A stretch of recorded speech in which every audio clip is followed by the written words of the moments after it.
Okay. Hey, yes. Does it sound okay? Good.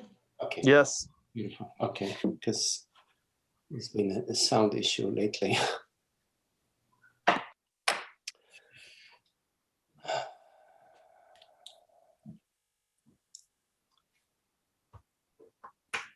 So it's beautiful to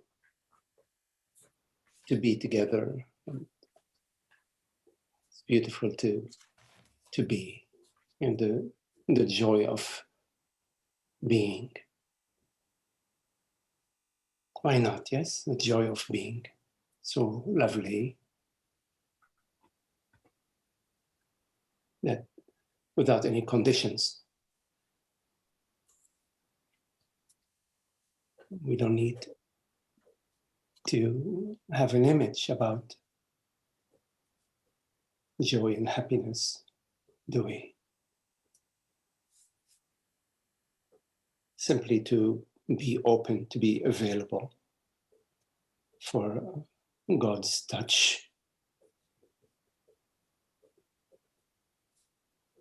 And we do so by welcoming.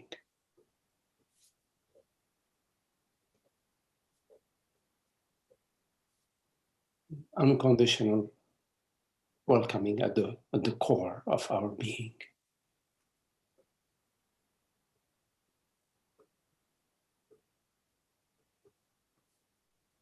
So we welcome the body, whichever way it's appearing, the sensation of the breath, the warmth.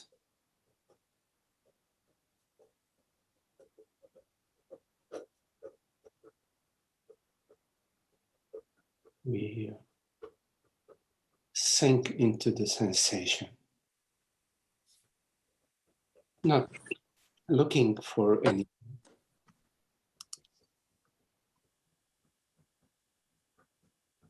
without any particular direction, simply being fully there, with it, as it, in it, of it.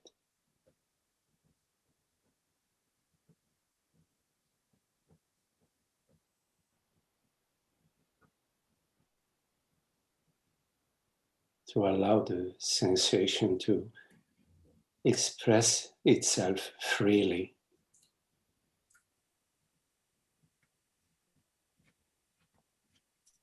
Without knowing, without constraints,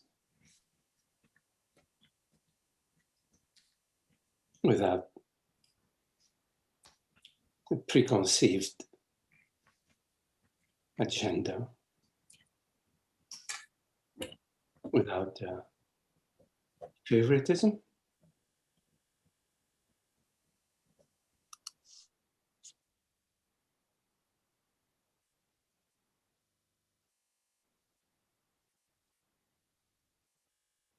Without separation.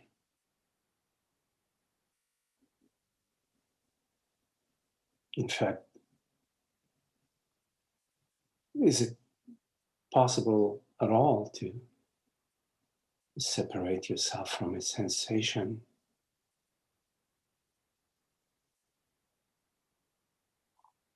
The sensation of your feet on the ground,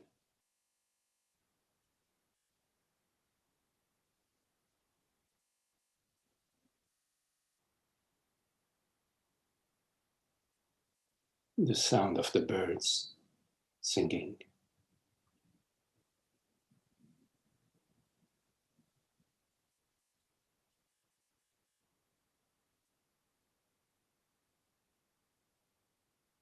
A fresh arising that appears and disappears in the peace of being. This aware presence.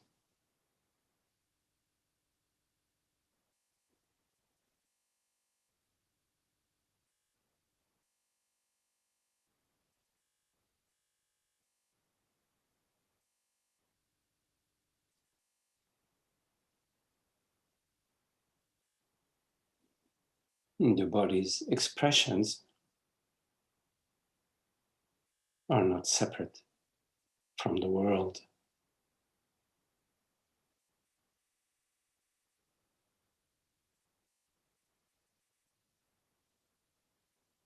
It is a mysterious dance of sort.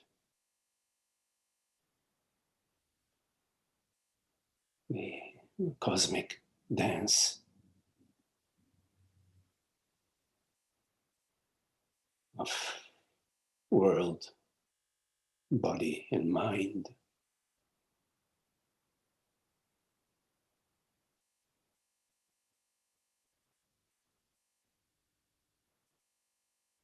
All of which refers to awareness.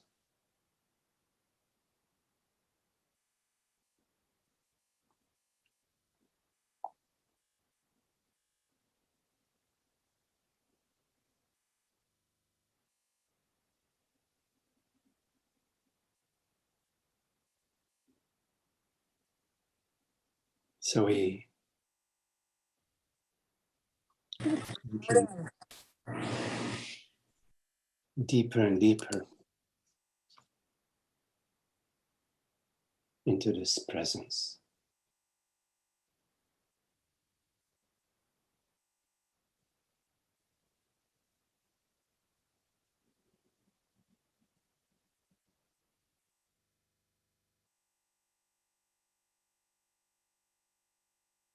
The still, silent presence, which magically takes on the form of hearing, breathing, sensing,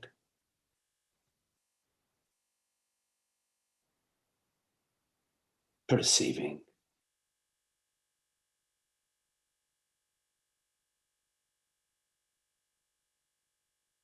without any movement.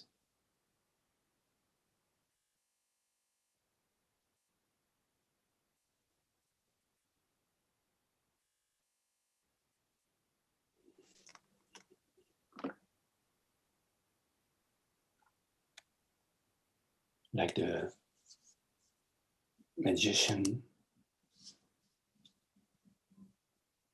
pulls a rabbit out of the hat.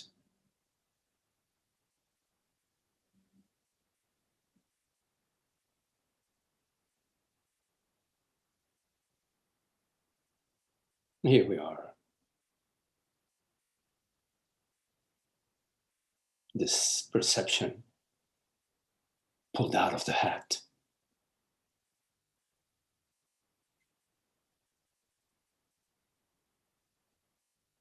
This thought pulled out of the hat, the magician's hat, God's hat.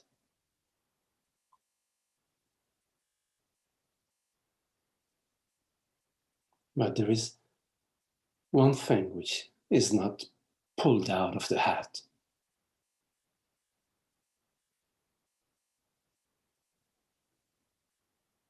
which is that which neither appears nor disappears, the reality of your experience.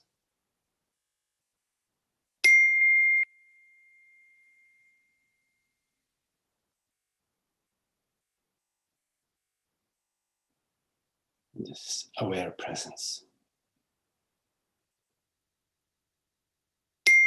which knows itself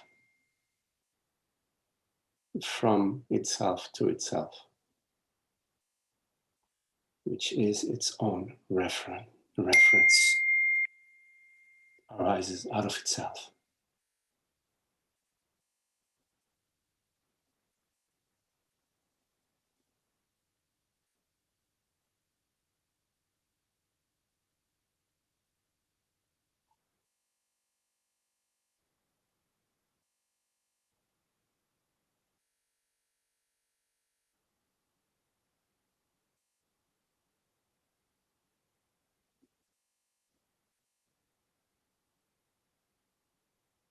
Within awareness, there are no separations.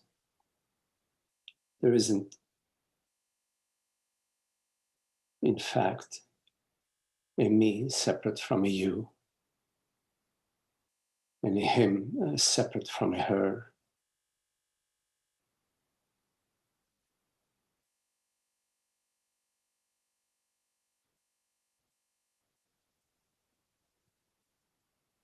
It is in the depth of ignorance that we perceive another separate from ourselves, which we may like or dislike.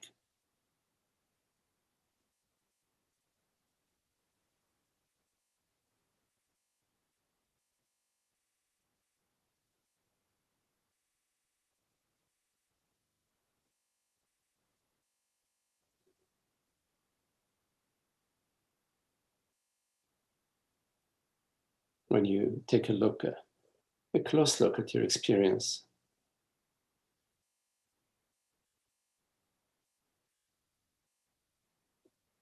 it is love, no separation.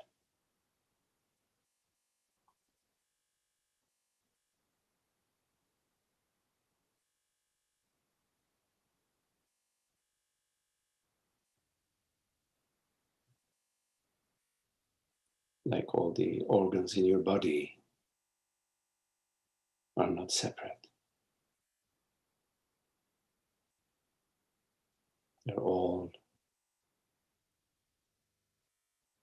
the dance of the body.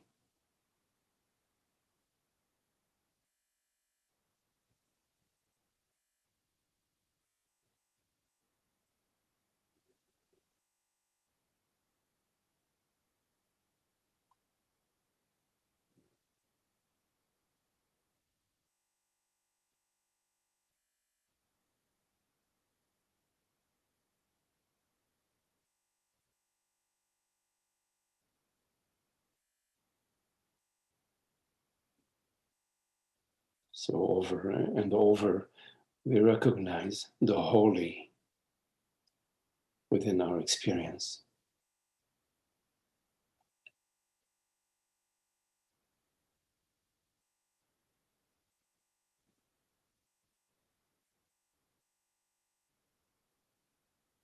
That which all of us honor equally.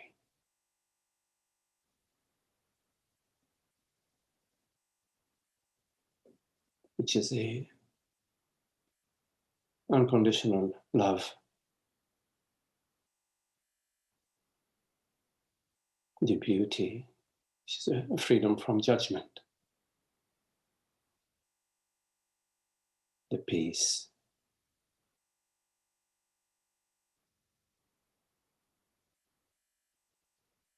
our direct experience of that, not something that belongs to God somewhere or guru, but our direct experience of the peace of being, right?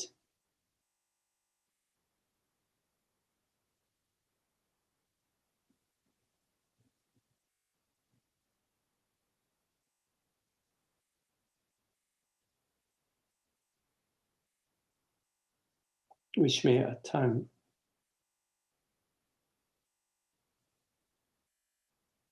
call us to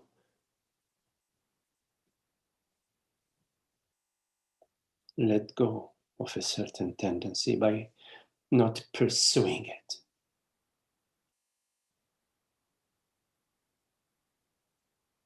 by not pursuing the false.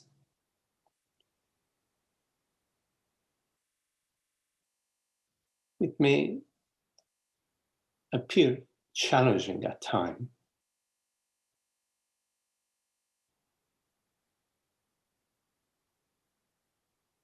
but like learning to tie your shoelaces in time, not to pursue the false becomes second nature.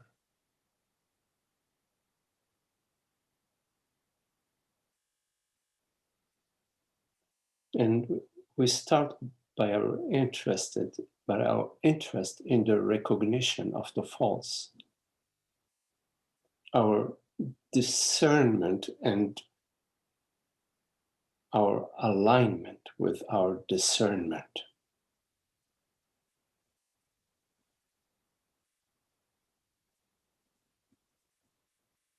The capacity to discriminate between that which is loving and that which is not.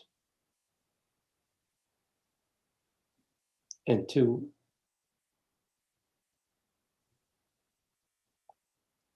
cease to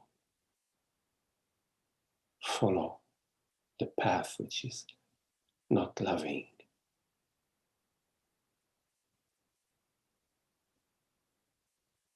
May require a certain determination, may seem challenging at times, but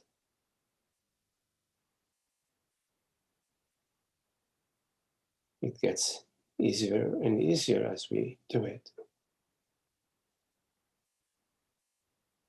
And our inner strength grows, our confidence in the right path, in our sense of direction, and our certainty about the correct direction increases within us.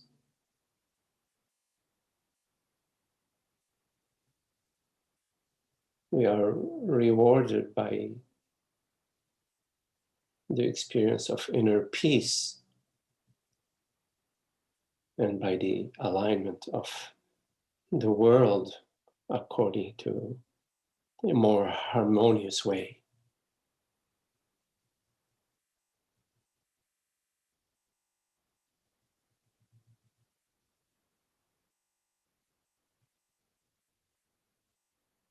So we listen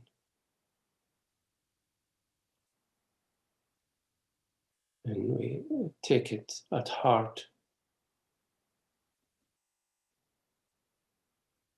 and our resolve, our determination is strengthened by our love for truth and our will to navigate according to the right view, the universal view.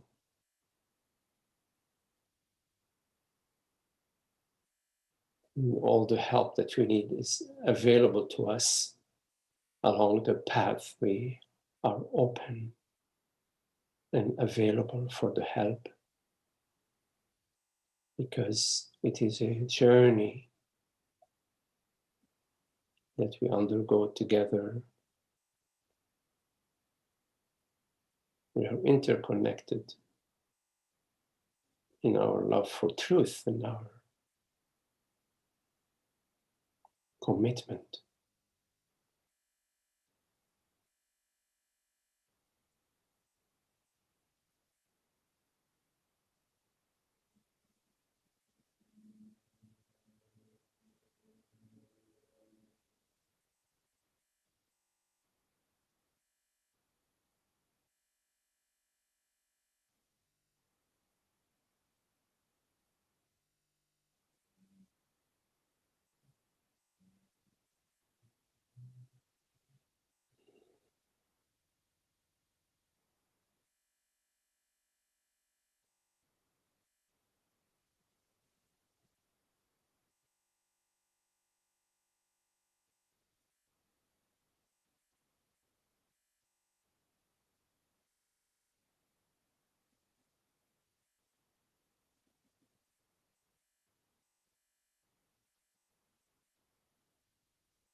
Okay, so if you have any questions, anything you would like to explore, please unmute your mic and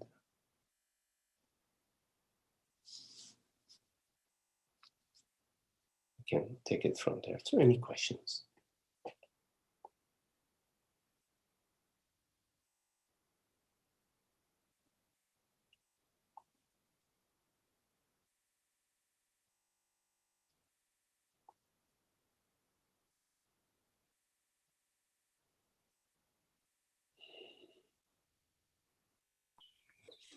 Hi, Magdi. Hello, Anna. You said when we become aware of what is the harmonious path, what is the right path, and we don't get deluded. What did you mean the right path? So the right path is the path of love, beauty, and happiness for all. It's the path that is inspired by an understanding about our totality, our interconnectivity, about our oneness, about our reality, that we are this one reality.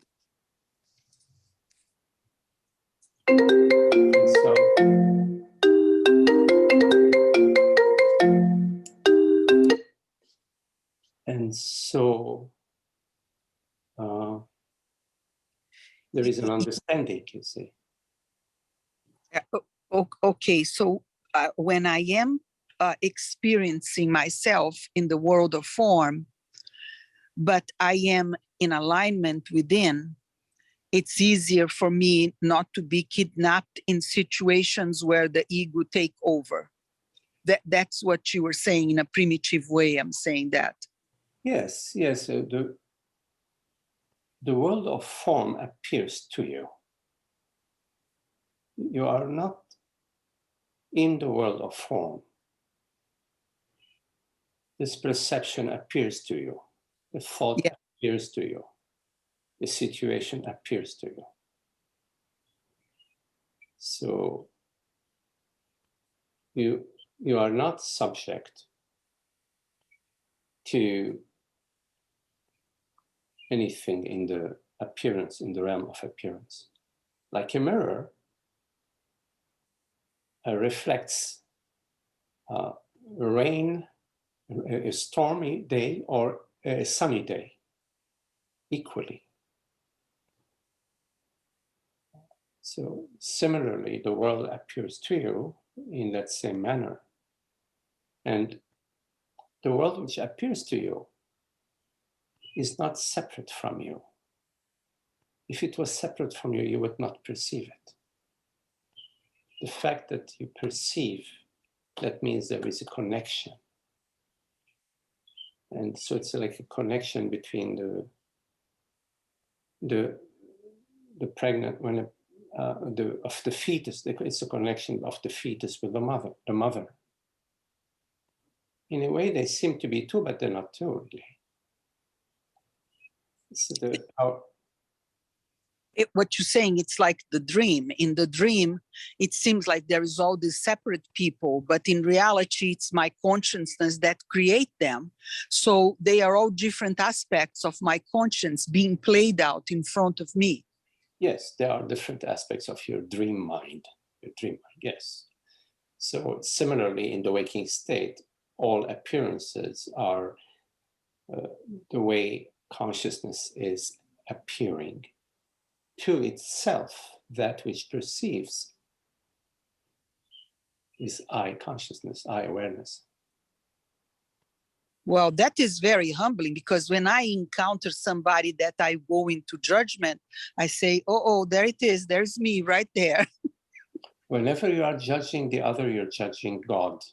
You're judging, judging yourself. You're separating yourself from God's reality. which is not possible. It's an imaginary, it's an illusory, an unhappy, illusory separation. So a judgment is an unhappy, illusory separation.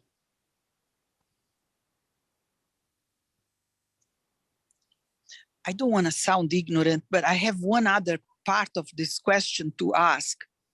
And that's the ego that doesn't want to sound ignorant. But I go there, I observe the experience. If I am emotionally called to the experience, it would be harder for me to experience the experience without getting immersed. But by practicing this stillness, I will recognize that is an experience and that I'm being kidnapped into it and I don't go there. Yes, in the emotional state, there is the assumption that there is a separate self and that there is something at stake. So I will defend, I will attack, I will react. So at the root of an emotion is a false belief that I'm a separate self, which is already on board. So in the case of an emotion, the sadhana, the practice, is as much as possible to remain still, to be available to whatever it is, to be the full availability without any condition. I'm not being available because I want a goodie. I'm not hunting for a goodie. I'm just completely availability to what is. And also, as much as possible, to contemplate that there is a perception arising, a sensation, a feeling, an emotion, a thought, which is appearing to the mirror. It's an appearance. You are the perceiver, you are the reality that perceives. Now, of course, initially it may sound like it's not possible to do that, but in time, as we apply ourselves to the small annoyances, not the big ones, the small ones, you're cooking dinner, you overcook the dinner, you overcook the pasta, and you're like, you're irritated. You practice with the small ticket items, and you continue to gather the wisdom about reality, the reality of consciousness, that is what I refers to. You keep revisiting that understanding because you do have that understanding that I is not the body.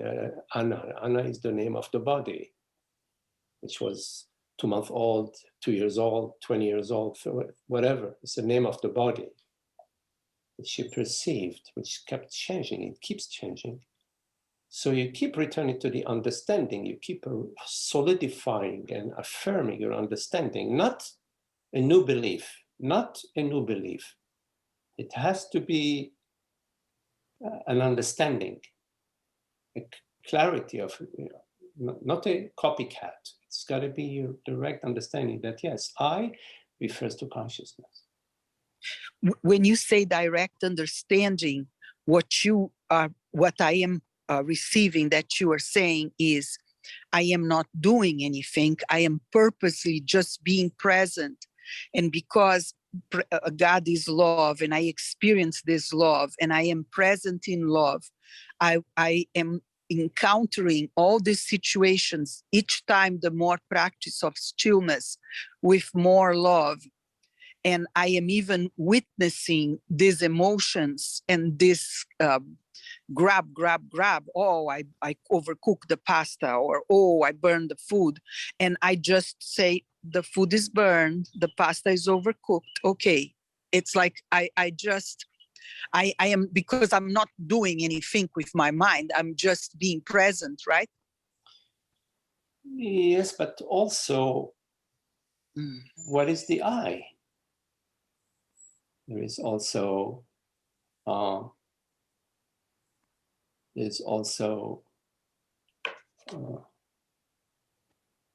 Okay. What is the I? When I say I, Right. So I. So while going through the experience, there is no I there. Even though I experience that my hands burn the food, I don't say, I just see the movie. Okay, I am witnessing this movie. Just like in a movie, I feel in a horror movie, I grab the chair and I get scared. The same way, I just don't attach myself to it by practicing the presence, not doing anything with my mind. Well, in our experience, there is an I. I perceive. I'm perceiving. I perceive. So there is an I, but what is this I?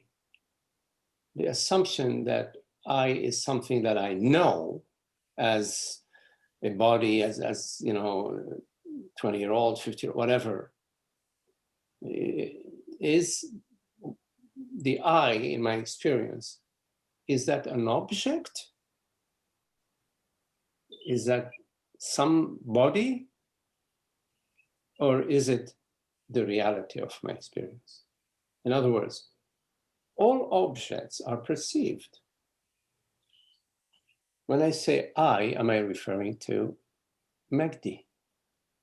Am I referring to a person? Yes, there is I in our experience, it's undeniable, but there is no separate self. There's a difference between I as awareness, I as presence, I as consciousness, which we all say I perceive, the reality which perceives.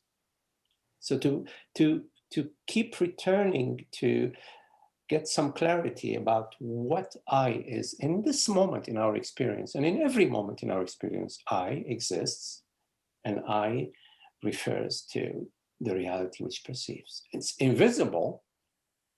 It's not a male perception, female perception, a tall perception, a short perception, a blonde-haired perception, a brunette's perception. No. The I that perceives is undeniable, but it's not an object of perception. The I that perceives is not an object of perception. It is the reality of perception, not an object of perception, but the reality of perception. Oh, I like that. You say not the object, but the reality. You keep on poking me to wake up, and not the object, the I that perceives. That's very thankful. Yes, this is so to be also carrying on that understanding and reminding ourselves in this moment that I refers to that transparent presence.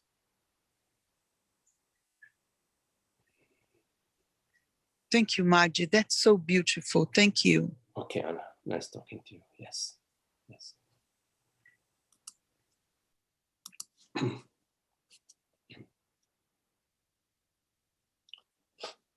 Any questions?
Hi, Magdi.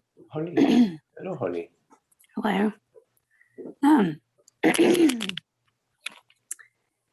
Can you talk about discerning a loving path from a whatever is not a loving path?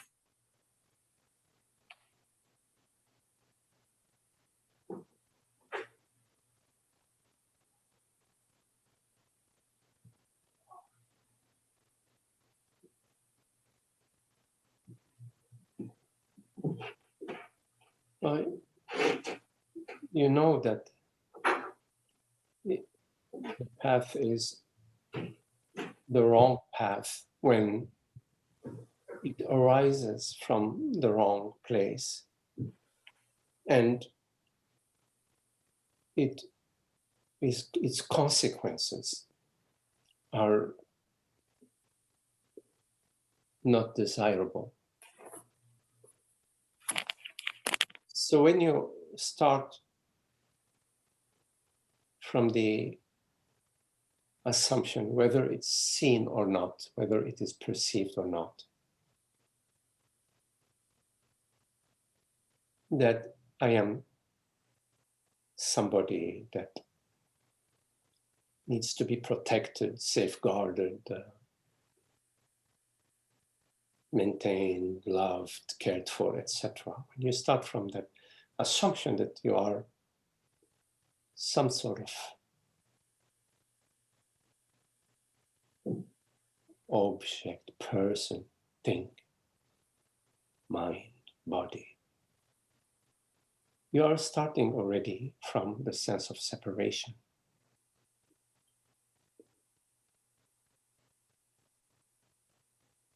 And when you don't discern that, or when you do discern that, but you do not understand the implications of the sense of separation and you disregard it, you move forward without taking a dive into that belief.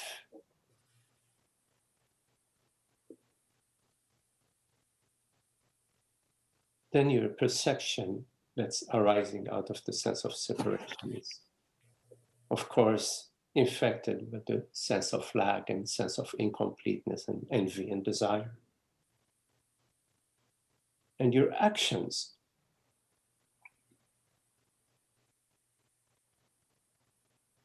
they're about protecting that ghost, maintaining the past or building the future.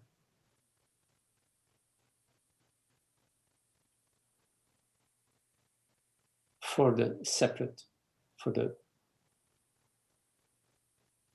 imaginary separate self that you knowingly or unknowingly believe and feel yourself to be.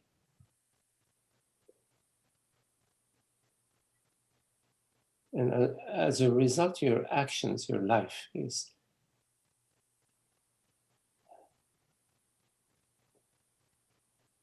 one of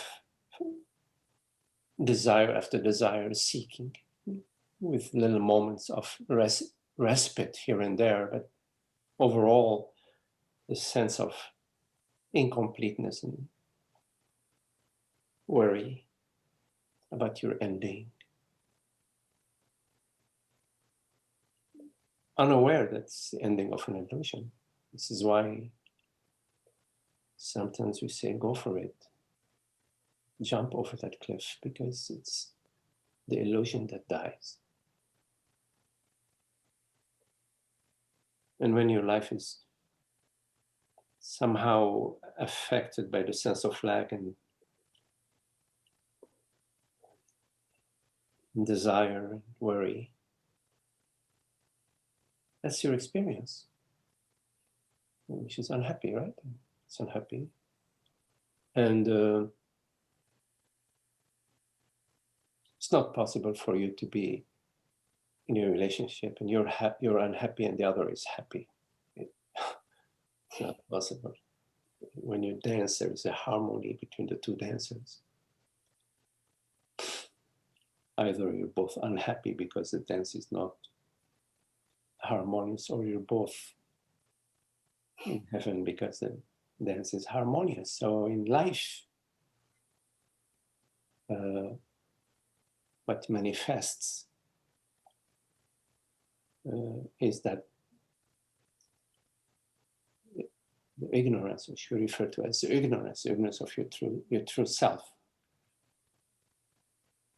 Your true self is that which you already are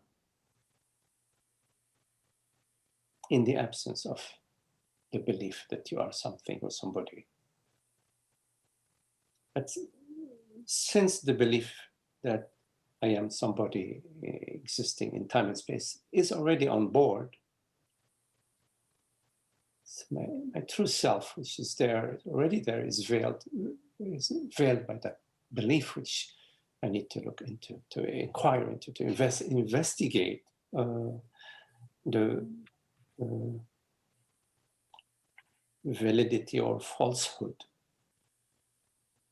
of that belief. And maybe challenging at times because of the feelings we feel.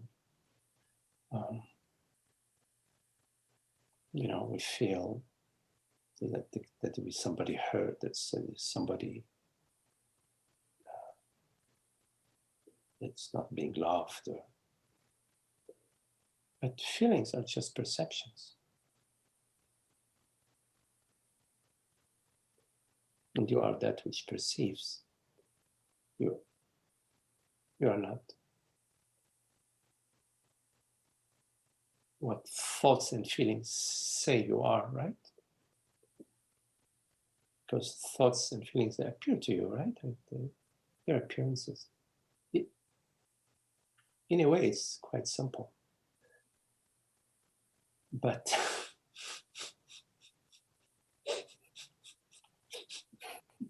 it's not that simple sometimes. we itch that wound.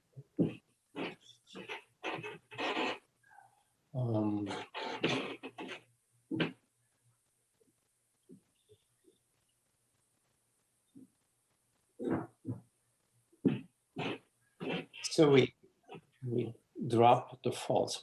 Dropping the false means we do not operate from the false assumption. So first we need to discern the false assumption. I am not that which I imagine myself to be, although I perceive and feel myself to be ... I am not that which I imagine or feel myself to be. That requires a strong determination.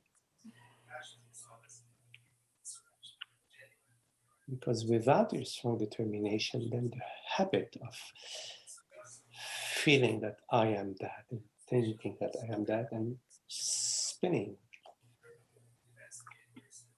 based on that is there. So you need to plant your foot in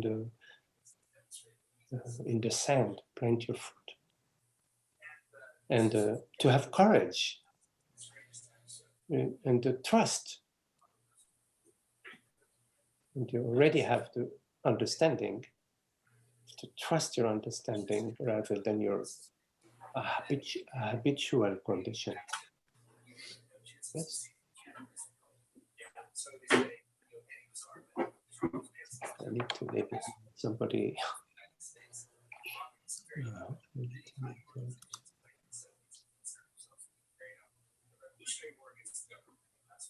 Okay. I don't know. Just mute Holly, Magdi. Are you hearing something that I'm hearing? Some sort of... No? Yes, I think it was Holly was unmuted. Oh. You have to talk with me while muted, Holly. I was wondering if it was from somewhere else.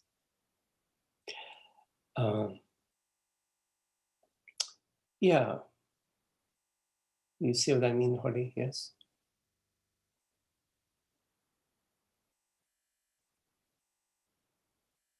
So you have to be careful not to be deceived by the senses.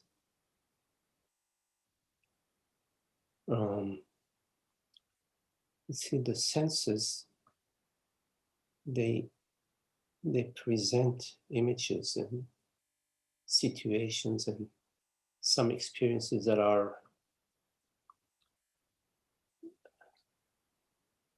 they're a play of mirror, a play of mirror. The body, the mind, the look, the shape, the size, the mind, all of these are plays of mirror. They're like, you know, the magician pulling a rabbit and pulls a, I don't know what they pull out of the hat. They just keep pulling stuff out of the hat. This is how the senses are. You have to be really careful not to trust the senses in directing your inquiry and your feelings. To sort of like take a step back and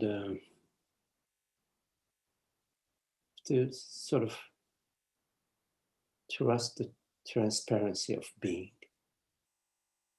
the invisible. Reality is invisible. Allow the wind to blow whichever way it blows, whichever way it moves the blade of grass. It's unimportant. It's unimportant. The body, the mind, the life is to go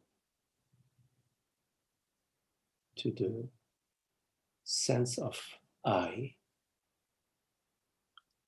and contemplate the sense of I until it becomes completely, absolutely real.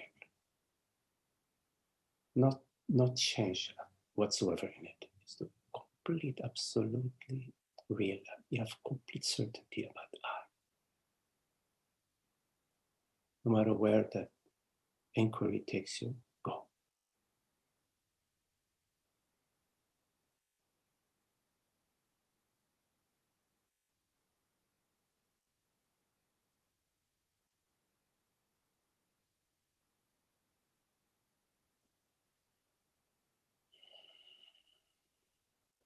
And in your life, you tread lightly. You know, there is this and that happening, you tread lightly. You don't get hijacked by life. It's not that important.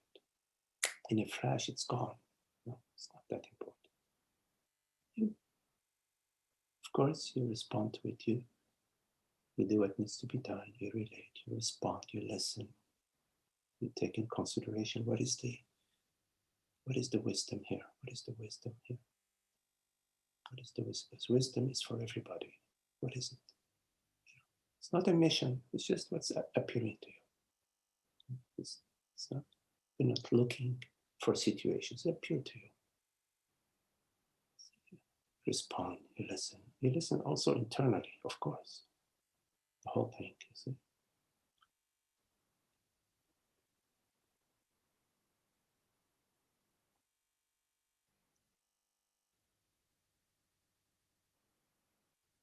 It's all good.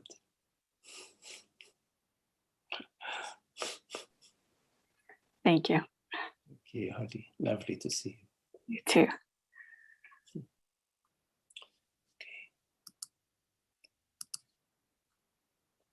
Any questions?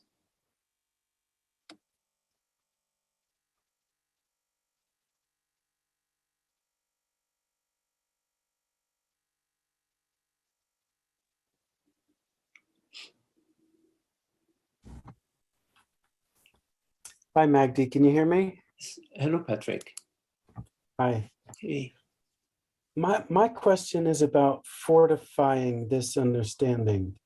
In other words, when I'm in this meeting with you, I can get to that place where I know what's real and what's not real, to the core of my being. But then when I go out into life, I get triggered. And I'm wondering, is it better to practice, to just spend as much time practicing, meditating and living in that state where I feel the truth? Or is it better to use the world and those triggers to teach me what is unreal? Because you had mentioned something about the false that resonated with me. To not follow what is false, I believe, is what you said. Yes. Well, Patrick, it's really not possible for us to control life. It will appear to us whichever way it appears to us. One day it could be friendly, next day it could be unfriendly, seemingly. So life is unfolding, whichever way it's unfolding. But in terms of the question,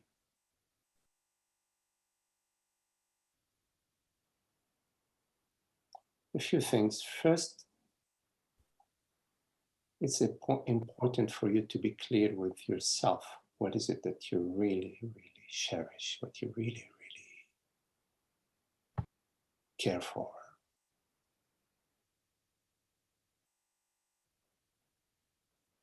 Beyond all.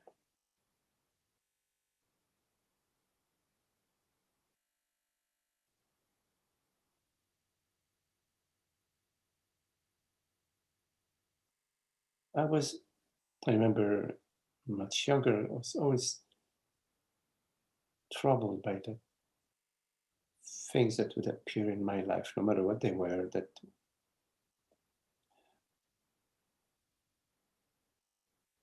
weren't settled anyway. It's as if something off. I don't know what it was, but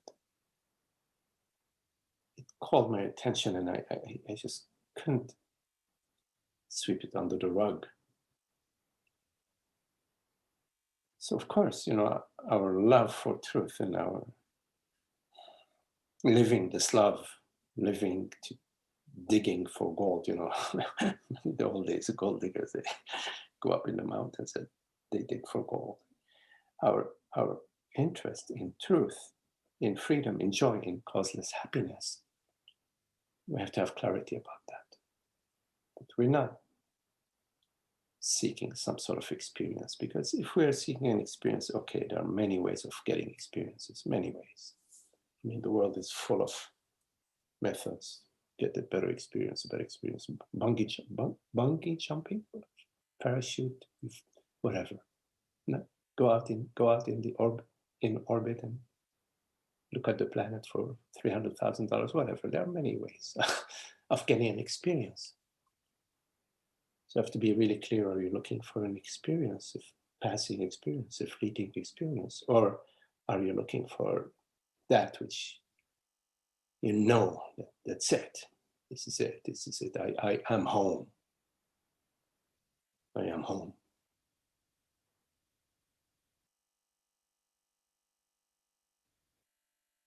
So when there is this clarity, then, or this love, that love is going to be your guiding star, So that love is going to guide you. It may guide you here to satsang, or it may guide you into probing into, what did he mean? I am not that which appears, or whatever, or looking into Ramana Maharshi's, trying to understand some of what he was sharing with people. It may lead you to spending a half hour silent, quiet during the day or in the morning, just rather than jumping out of bed. It may lead you to experiment with just being there for a few. And also when you go to bed at night too, rather than being in your plans and your thinking, to just invite yourself to just be. See, what is it to just be? Just explore, just be. Because if I'm seeking something that I'm not, I'm never gonna find it, because you're not it. But if you're seeking something that you don't have, you're never gonna have it, because you don't have it. It's apart from you. You say, oh, well, I'm gonna get it tomorrow. Yeah, the teachers always say, you are that which you're seeking. You're not gonna find happiness outside of yourself. It's there, right there. So let me contemplate, what do they mean by this causeless happiness is right here.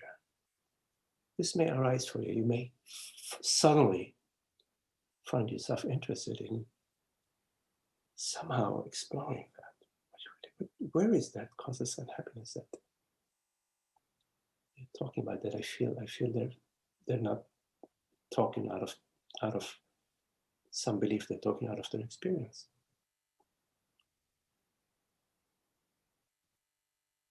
And yes, life also presents you with challenges. It says, oh, you want this? Well, I'm presenting you with that. And it's not this that you wanted, it's that. You see, it's that. And here you are. Heck, I planned on this, and now life's presenting me that. How to be with that? How to be? I can get pissed, I can regret, I can blame, I can accuse, I can whatever. Just explore, what is the direction? What is how to live? How to live? Living is like, in the baker goes to university, they study baking and so on, and they do all sorts of breads and cakes and croissant and pastries. But then that's just in school, you see. Life is, the baker is in the world. You see, you're in the world. And the world presents you situations. So you are there, you have some skill, some understanding, and now they ask you to do something that, so that's how life is. Life is presenting you with opportunities to develop your skills, to deepen your understanding, to test your understanding, to live your understanding, to express your understanding, to explore your understanding, and to understand. So we take a look at life as, yeah, well, okay, what do I do with this now? How to be with this now? I'm with my partner now. My partner is blaming me for this or that or that. How to be with that? Do I blame him or her back? Do I push back? Do I justify myself? Do I entertain images about him or her? How to be it? So here I am. Because every situation that's being given to you is God-given. It's being presented by universal consciousness. It's not your own. You didn't personally, as Patrick the Great, No, it's arising to you. Situation arises to you. So it's arising out of the universal consciousness. And so how to be with it in a harmonious way. So life is also an exploration of truth, because there is truth in life. And you have to explore, what is the truth in life? Is it the sounds? Is it the colors and shapes? Could be. But then I perceive blue and he's perceiving purple. Heck, we're looking at the same freaking thing, you know. Wait a minute, what do you mean? It's blue, no, it's purple. Blue, no, it's red. You wonder, wait a minute. What is it that is true, that is real in life? It's quite the question, because obviously there is a reality to life. It's not something rather than nothing. What is the reality of this? See, it's a fascinating question to be exploring within myself, you say. So now life is no longer just, oh my God, when am I going to get that raise? When am I going to win that lottery? When am I going to buy this Maserati? When am I going to get this beautiful partner to love me? That's banal. It's like you're hungry and you eat. You know, what's the big deal about that? Okay, it's okay at the body-mind level. I'm not talking against, you know, having a nice house, a nice car, good relationship. Absolutely, I'm all for it. But that's not what we're talking about. We're talking about happiness. Because you could have all sorts of things in life according to your desires and still not experience happiness. You may experience moments of fulfillment, but then the next thing and the next thing and the next thing. So you may experience moments of peace and happiness, but that's not what we're talking about. Moments of peace and happiness, come on, that's not what we're talking about. That's not what I'm interested in. So yes, life is yours. It's yours, completely yours. Completely yours. And you have friends along the path, you know, like if you're a musician, you like to hang out with musicians because you rub elbows and they'll show you some notes, they'll introduce you, I don't know, to some African music you never heard before, etc. There are friends along the way that will appear to you and that you would want to rub elbows with them because you share the same interest, the same love, you see.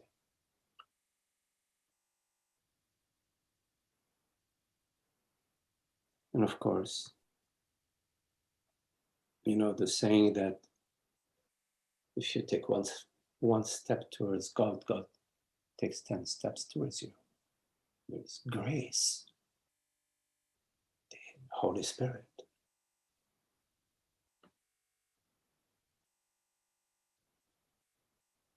You are heard. You are perceived. So just to follow up with that, when I find myself in a challenging situation, do I look at that as an opportunity to do differently and to stay within the self? Or is it more of a thing that teaches me after the fact? In other words, let's say, I guess let's use Twitter as an example. If I know that I go on Twitter, it's going to trigger me to go back into ego. Do I avoid Twitter, or do I go into Twitter with more when I feel most centered, so that I can fend off the ego? Oh, I mean, if there is a direction on the path where you encounter a path that is where you walk in that direction and your boots get muddy, it's a good idea to stop and ask yourself whether continuing in that direction, is the right way or not. You may decide, well, let me continue a little bit longer in that direction, and then you find that the mud is no longer, and then, oh, it's just a muddy patch, or you might find that the mud is increasing and increasing. Then you say, okay, fine, well, fine. So I could have stopped at 2 steps, but I went 10. It's all right. Let me walk back those 10. At least I know there is dry ground on the other side. You return. So it's maybe what I'm saying is that there is no answer ahead of time. If a path is ringing the bell of unhappiness, it's going to raise my internal alarm. I'm going to become alert. Wait a minute, am I heading in the right direction? I would say that overall, the more you are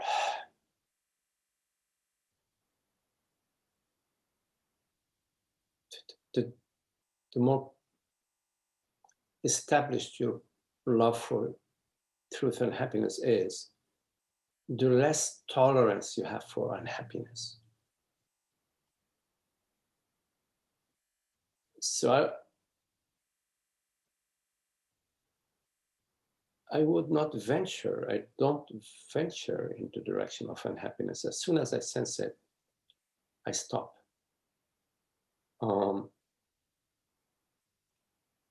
Unhappiness,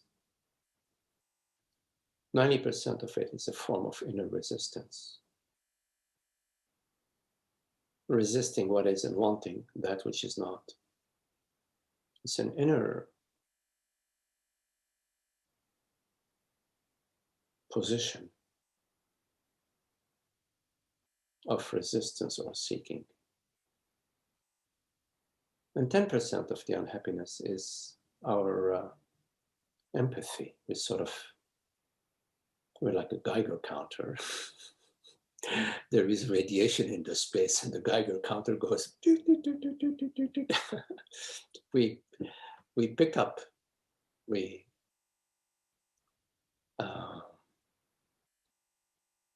register to a certain extent the unhappiness that's around us, that's in the space. But that's, I would say, that's not the main point here, because that requires a different conversation. The conversation now is that 90% of the unhappiness is an inner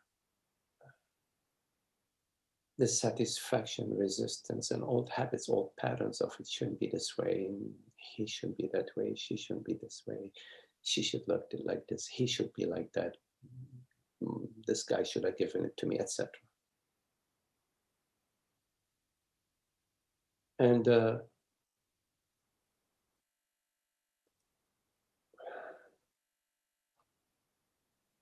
there isn't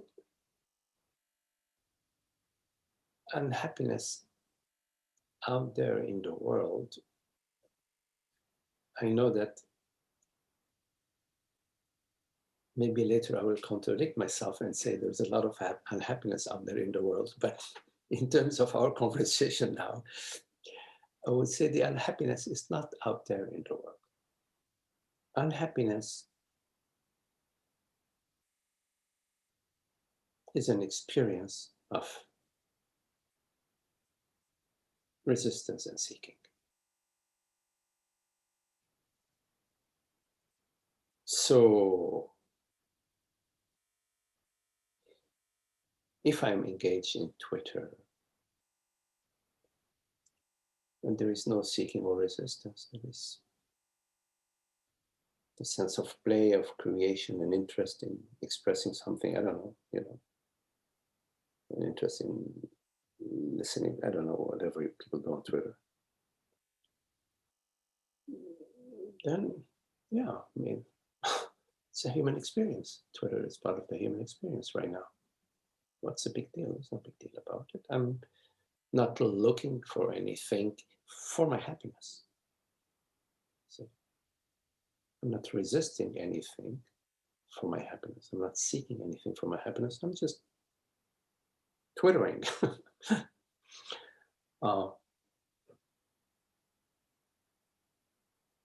So I would take a look at where I'm coming from. What is it that's creating the unhappiness? What is it that's creating the issue? Am I expecting something? Yeah, I may have some expectations, but if my expectations are not met, who cares? Which is quite different from am I expecting something, and if my expectations are not met, holy cow, hell has it gonna roll. It's different. It's different. You say, yeah, we could have expectations, we could be seeking something, but yeah, it may go north, may go northwest, east, it may go south. Okay, we go south. You see, there's that flow, that inner ease where, okay, you know, we're driving, it's a straight road, and then suddenly there's a curve to the right, and then you see a sign, next 5 miles, you know, that sign that you see, next 5 miles, 10 miles per hour. So you may be like that, the next 5 miles, you know, and you enjoy a beautiful view, you see. In a way, it's like that. So given the choice between sitting quietly in my room and meditating or going out into the world and trying to learn the mechanism that creates the inner resistance, which do you think is more fruitful? You don't need to go out in the world to learn about the mechanism of inner resistance. You could be sitting right there in your room meditating, and heck, my meditation isn't going where I wanted to go. Yesterday I was meditating, I dropped into it like that, and now heck, I've been for 10 minutes, all I'm thinking about is dinner. You don't need to, how do you say, go out in the world to resistance and seeking it's not because of the world, you know. It's an internal process.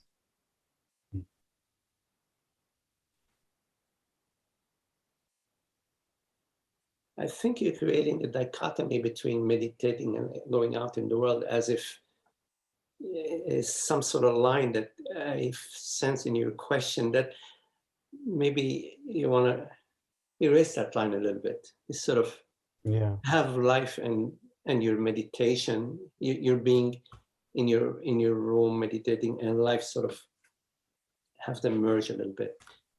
Well, I guess I feel like if I could be a Buddhist monk in a temple somewhere and not have any responsibilities, I feel like I could stay in truth 99% of the time. It's only when I go out and live my life and look at Twitter and relate with my wife and my child that I feel like that's when I get knocked back into my ego and start reacting like the old Patrick does. I can tell that you've never been a Buddhist monk.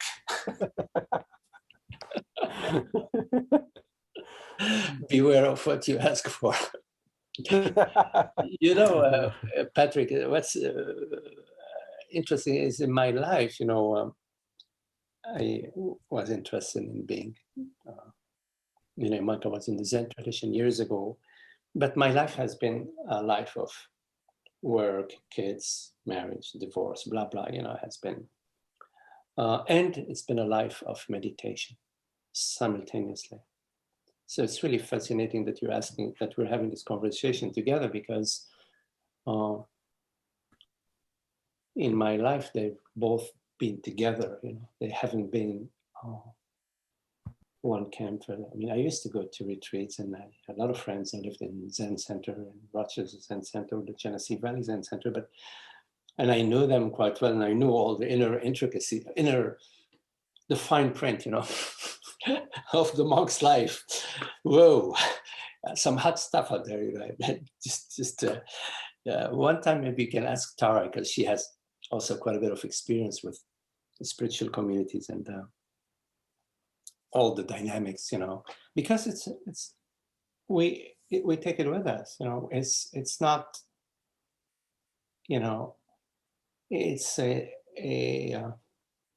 fable that, oh, in life, you know, the problems I'm having is because of life, because my wife, my kids, my work, no, they're just what you need is presented to you, Patrick, just what you need.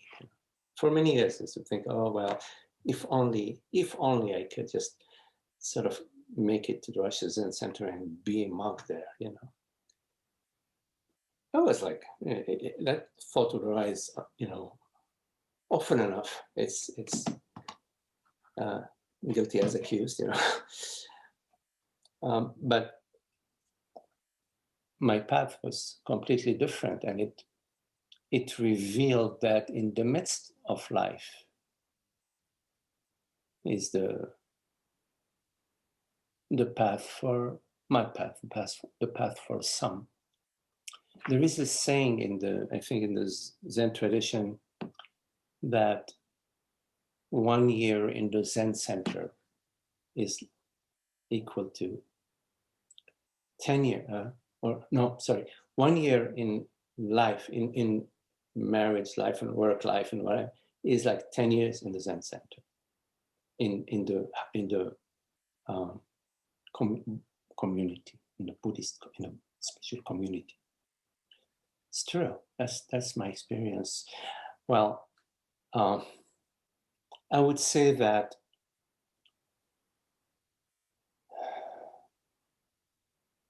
watch where you're coming from. If you're coming from, if I would be in that situation, then things would work out. Then I will find God. That means you're not finding God now, and you will not find God now, and God is now. Truth is now. So it's a form of postponement. The mind plays these games, and the feelings go along with the mind. They play these games of seduction, which is just strictly about not being, because in being, there is no tomorrow. In being, there is being, which we refer to as the peace of being, the transparency of being. But thought says, no, it's this or that or that or that or that or that. Oh, it's not that. Oh, maybe it's this. Oh, this didn't work. It didn't work out because of him and her. If only she didn't do this and he didn't do that, it would have worked. Well, I'm going to try that. But it's always never peace and happiness now.